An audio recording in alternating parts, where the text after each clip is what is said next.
இவ்வளவு நாள் இயேசு கடவுளா என கேட்பவர்கள் இப்போது இயேசு கடவுள் என்றால் அவர் பிதாவே தகப்பனே என்று கூப்பிட்டாரே அவர் யார்?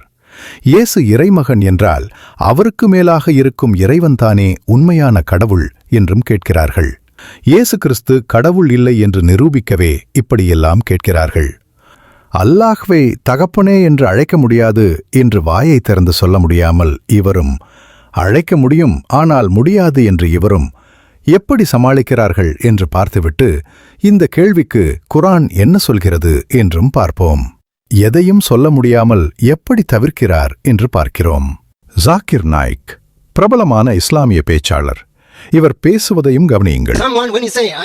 Allah is my father. Allah, he was out of Islam, right?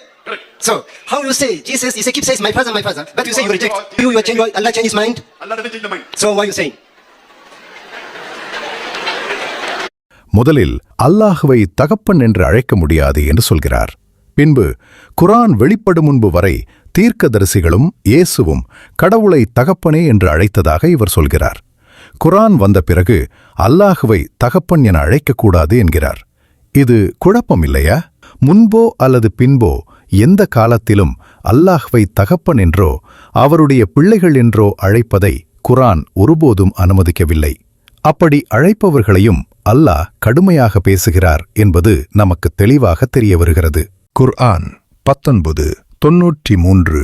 ஏனென்றால் வானங்களிலும் பூமியிலும் உள்ள ஒவ்வொருவரும் அர்-ரஹ்மானிடம் அடிமையாய் வருபவரே அன்றி வேறில்லை. அடிமை என்ற வார்த்தைக்கு விளக்கம் சொல்லி புரிய வைக்க வேண்டிய அவசியமே இல்லை. ஆனால் பைபிள் மனிதனை அப்படி பார்க்கவில்லை.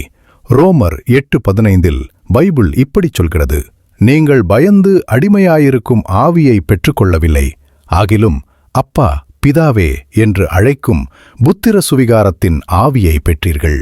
இதனுடைய முழு வீடியோவின் லிங்க் டிஸ்கிரிப்ஷனில் கொடுக்கிறேன்.